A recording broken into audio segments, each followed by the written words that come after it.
everyone, I'm Talia, attorney and co-host of the true crime podcast, Crimes and Consequences. Listen to Crimes and Consequences to hear your favorite true crime cases, plus many murder stories you've never heard before. At Crimes and Consequences, we dive deep into the details of the crime, so if you have a fascination with the morbid side of human nature, you're really going to want to check us out.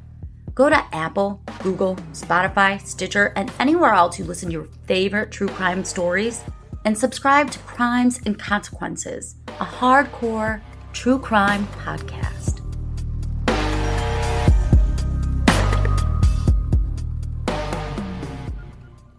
The Death of Sports. I'm Jason Horton. I'm Rebecca Lieb. And this is Ghost Town.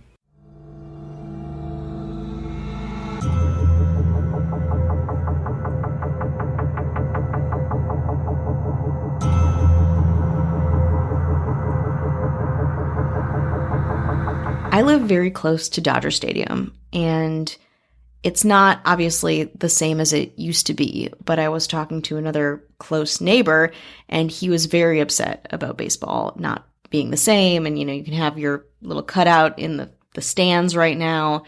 But we kept talking, and he said, all things as they are, they may have to do their disaster draft. Like, who knows what will happen with COVID, with things, we talk about Kobe Bryant earlier in this year, like it feels like everything is going haywire. And I was like, what is a disaster draft? Do you know what one is? I do not know, but I want to know. You want to know. You're ready to know. As soon as you say disaster or doomsday or whatever, I'm in. Exactly. I had no idea that this was a thing. I'm not like a huge or avid sports fan, but there is something that every type of sport has. I just, again, found it out. It is called the disaster draft or the contingency draft. It is a recovery plan developed by professional sports league to rebuild a team's roster if too many of the players die or, get injured, mangled, cannot play, but mostly it's because there has been, and I'll talk about this, instances where a whole team has died and they have to scramble to recover. And again, when we talk about sports in general, we talk about money, we talk about commerce, unfortunately, and such a tragedy and, all of the things that happen that would contribute to a tragedy like that. People want to see sports. Even now, people and want to travel watch together exactly a lot all the or however it time. works. Yeah, exactly. So this disaster draft or contingency draft, what brought this kind of concept to fruition were two very tragic, very important plane crashes, as we were just talking about. It started with the Superga air disaster, which could honestly just be an episode itself. It's really fascinating, very sad.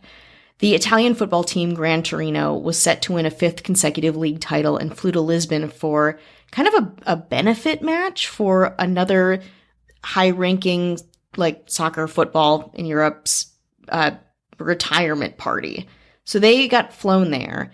On May 4th, 1949, 18 football players on the team, 5 football club officials, one of which was their manager, who was a Hungarian Holocaust survivor, 3 journalists, 4 crew members, and the flight's travel organizer, and some guy that I don't really know his function, but he's part of this tally, all died when the plane crashed into a retaining wall at the back of the Basilica of Superga, which stands on a hill on the outskirts of Turin in Italy. Again, all 31 people on the flight died. Very sad. Really, really hard-hitting. There were 3 people that missed the flight. A man who couldn't get his passport renewed, the president of the team who actually had the flu but really wanted to be there, and then an injured player, which again, I'm sure looking back on that, they have some feelings and thoughts. But obviously everyone was in shock that this happened. 2 days later, at the request of rival teams, Torino were proclaimed the winners of the 1948-1949 Series A season. On the day of the funeral, 500,000 people took to the streets of Turin to say their goodbyes. The footage is incredibly sad. The following season, the other top Italian teams were asked to donate a player to Torino to kind of reconceptualize the team. The shock of the crash was such that the following year, the Italian national team traveled to the 1950 FIFA World Cup in Brazil by ship. So this is something that hit Italy incredibly hard. Everyone was really, really invested, especially, when you think about football in Europe, how incredibly important it is to culture and just a horrible, horrible tragedy. Then 7 years later, on December 9th, 1956, in one of the worst air disasters in Canadian history, 62 passengers were killed on Trans-Canada Airlines Flight 8110 from Vancouver to Calgary after encountering severe icing and turbulence over the mountains. The plane collided into Mount Slessy, I believe that's how you pronounce it, en route to Calgary. All 62 people on board, again, died, including 5 top players on the Saskatchewan Roughriders football team returning home from a Vancouver game. Again, another horrible thing, not as big of a blow to a team per se, but a different place, similar idea of losing this team or part of a team and not knowing how to recover.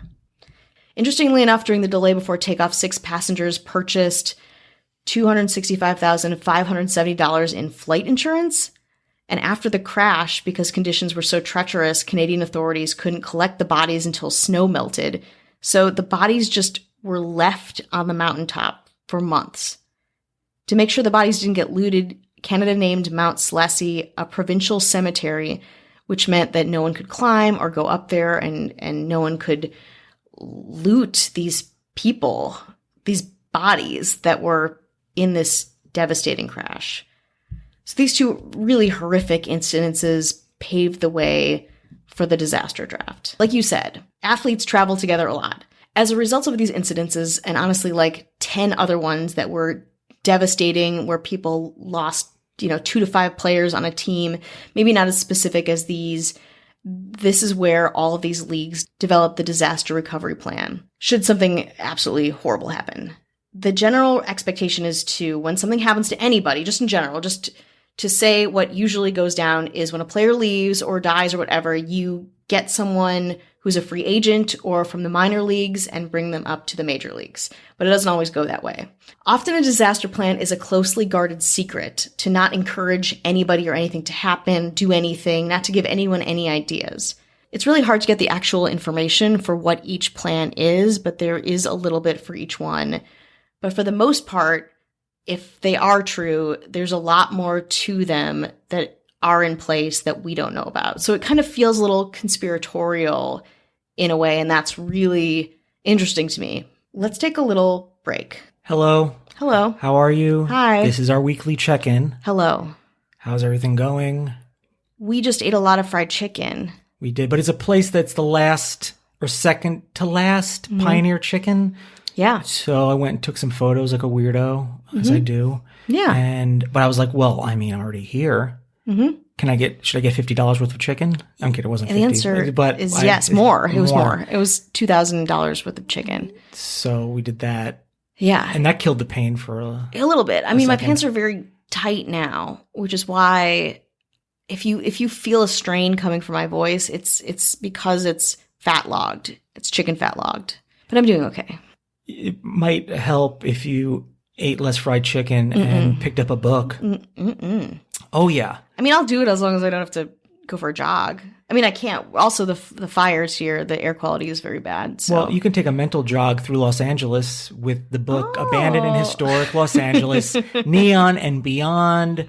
It is available for pre-order. It'll be out very, very soon. Amazon, Barnes & Noble, indie booksellers, doing a little giveaway. Go to ghosttownpod.com/book. I have to do this for another couple of weeks. He's got to do it. Sorry, everybody. I appreciate it. Also, I made a new YouTube video at youtube.com/Jason Horton. Also put a link about Action Park. And this has some extra bonus footage that Class Action Park documentary does not have from the director. So it's not just another Action Park episode. I was like, well, I got to bring something to the table. So if you can subscribe, hit the like button, whatever, it'd be super helpful.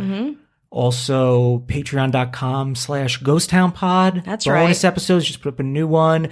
We are going to have some more documentary-based bonus episodes coming up. And hello to our political leaders. Our leaders. Our mayors, our aldermen and women, the brave governor, the brave souls that populate and make sure Ghost Town stays in line. Brandon Gaddis, Jeanette Link, Ben Forsyth, Lauren Pasick, and Ashley Matson. Governor Chris Witt. Those are and then all anyone else who's supporting the Patreon, we appreciate it. And anyone who's listening, thank you. We were just talking about how, we just want people to listen. We talk about all this stuff. I mean, all this stuff that's really, honestly really not important. And the fact that, people listen or reach out and everyone's been really cool. Somebody actually just reached out and was like, I saw some of the bad reviews you got. And he's like, I don't get it. And I'm like, well, thank you for, I was like, it makes it worth it when somebody's like, I don't get why, you were not popular in high school. I don't get it. And I was like, well, I know why. I was very annoying. And I'd really had nothing to bring to the table. So it's probably had something to do with it. So, there's that. I like that facade, though. Yeah. I like the belief is not the reality. I'm going to throw out one more thing out there. Please. Because I've been in communication with somebody who is interested. If we have people that send us a lot of really great ideas. Definitely. They're all great. There's not one I saw I was like, this is not interesting. They all are. There's so many things. But if you're somebody who's like, I also like to do the research on them, which is probably my least favorite. Not that I don't like reading about it or like watching clip, whatever. It's me compiling the information is probably my least. You love doing it. I love doing it. You love it. I do. But you make a good point in that we only know so much.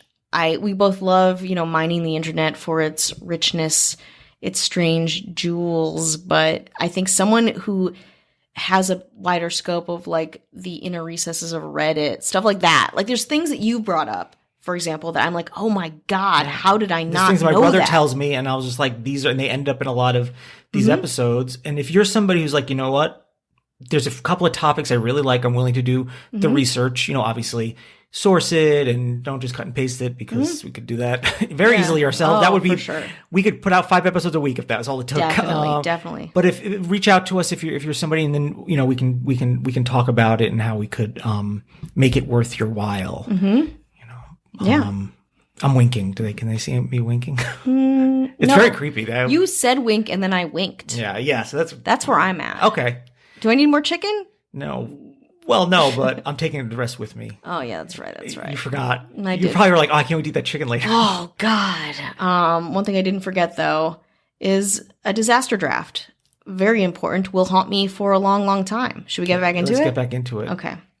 So I'm going to talk about now the specific disaster drafts, these contingency plans that each sport has. We're going to start with the National Basketball Association. And I want to say again, the research that I do there wasn't a lot out there. Like there was a little bit here and there. I pieced it together, brought it to you, but it's supposed to be very secretive. And like I said, for reasons being you don't want to give anyone any ideas. You don't want to encourage anything.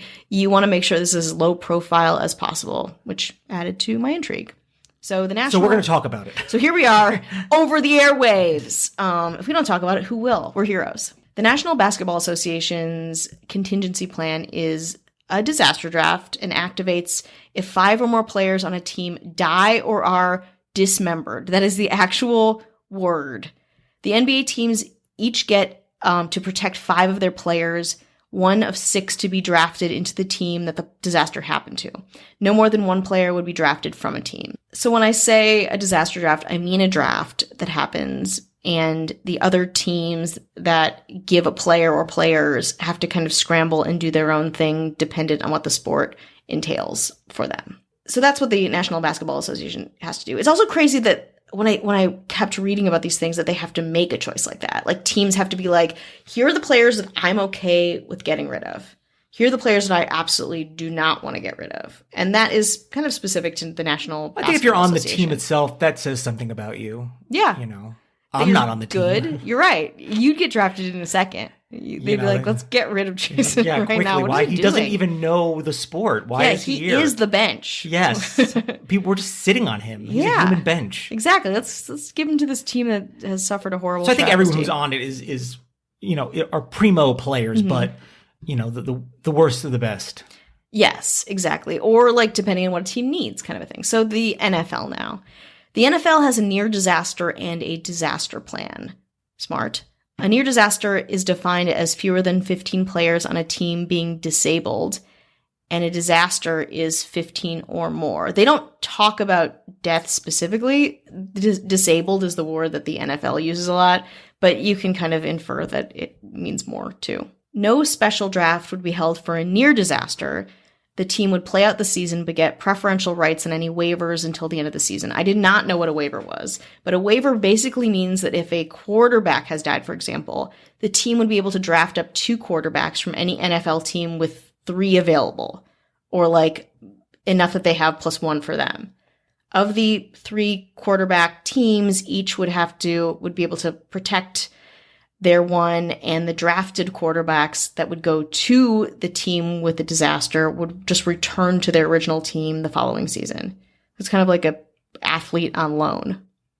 For a disaster, the commissioner would determine whether to cancel the team's schedule for the season. If the team's season is canceled, the team would have the first pick in everything the next regular draft. Then the other teams would be able to choose their players after that team has chosen. If not canceled, the near disaster procedures would be used. That which makes sense too, kind of a thing. But also not great if you're like, I've got this amazing team where the NFL, very high profile. When you think about a quarterback or like, you know, some of these players that are so key to a team's identity and then just like losing a couple of them. I imagine the pressure has got to be, just thinking about it, the pressure of staying alive when essentially you're, you know, a $30 million product in a sense, or, you know, it's what you're worth in you know, sponsorships and, you know, how much money you generate for a team or a league or a corporation.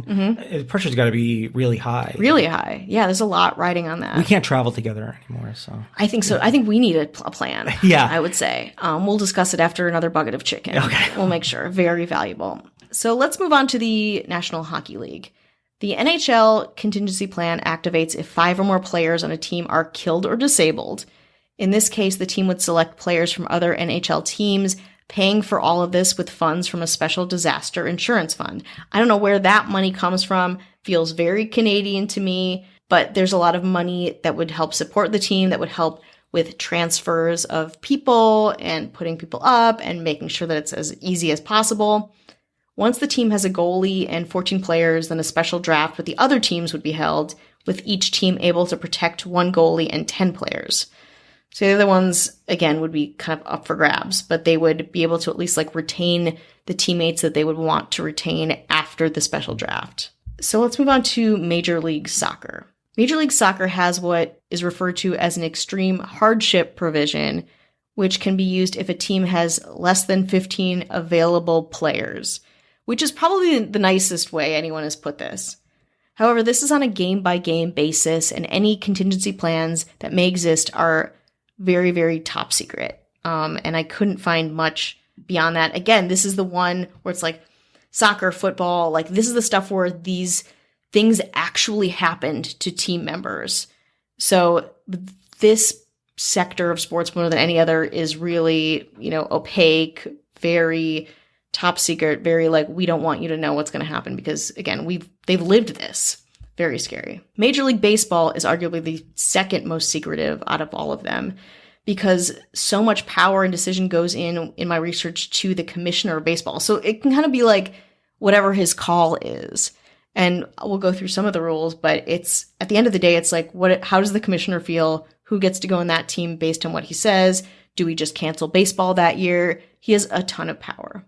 So the rule book says that in an event causing the death, dismemberment, or permanent disability of at least 5 players from our team's active, injured, or suspended roster during a season, including the playoffs, or at least 6 players during the offseason, Major League Baseball's commissioner will decide if the disabled club can continue to play in consultation with the MLB's Players Association and the club. So by club, it's team, which again I was like, oh yeah, I understand now. If the commissioner decides that the disabled club will continue to play, the commissioner holds a restocking draft to allow the disabled club to select as many players as it lost, with the restriction that no more than 1 player can be selected from each of the other teams in the league. Each of the non-disabled teams makes 5 players available for the draft, taken from its active list, if it's during the offseason from its reserve list, composed of 1 pitcher, 1 catcher, 1 outfielder, 1 infielder, and 1 more player of any position, subject to adjustments by the commissioner based on the players lost by the disabled club. So they have to just kind of make available whatever the team that lost players lost. Luckily, no baseball team has ever suffered a catastrophic plane crash. But baseball is very secretive because in 1960, a plane carrying the Minneapolis Lakers made an emergency landing in Iowa in like the middle of a cornfield. Nobody died or was hurt, but like they're the closest to that. So obviously like they're the most scared about it, I guess, as opposed to like the soccer football team. So those are the disaster draft contingency plans of sports leagues in the case of some team member losing a bunch of players. It's a scary thought. But I guess I'm glad that there's a plan in place in general because we need sports. We need our sports. Yeah, I think so. I mean, I'm not a huge, but I mean, I love Los Angeles and I support LA teams and, I'm happy for people that are excited for their teams and their, hometown pride. Actually, I did an episode on Strange Year. Mm-hmm. It was a very recent episode in 1999, but Payne Stewart, who's was a popular golf personality, not personality, golf player. I don't know why I'm saying personality. I mean, he's a great personality. He probably has a personality and is also a player. He's not defined by one thing. But just for one individual, like all the things that are at stake when the reason I did the episode is not because somebody from golf died. It's the circumstances around it were very strange, hence Strange Year. I'm not going to tell you anymore. You got to go find out for yourself. No, I think they also have something with the royal family with that too, where they can't be in. Or is it something with high-ranking government officials where you just can't all be?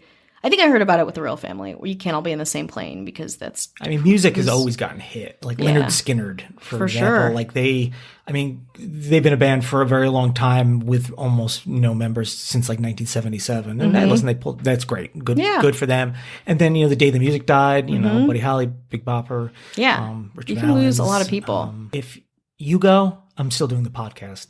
If I go, the podcast gets buried with me. That's probably true.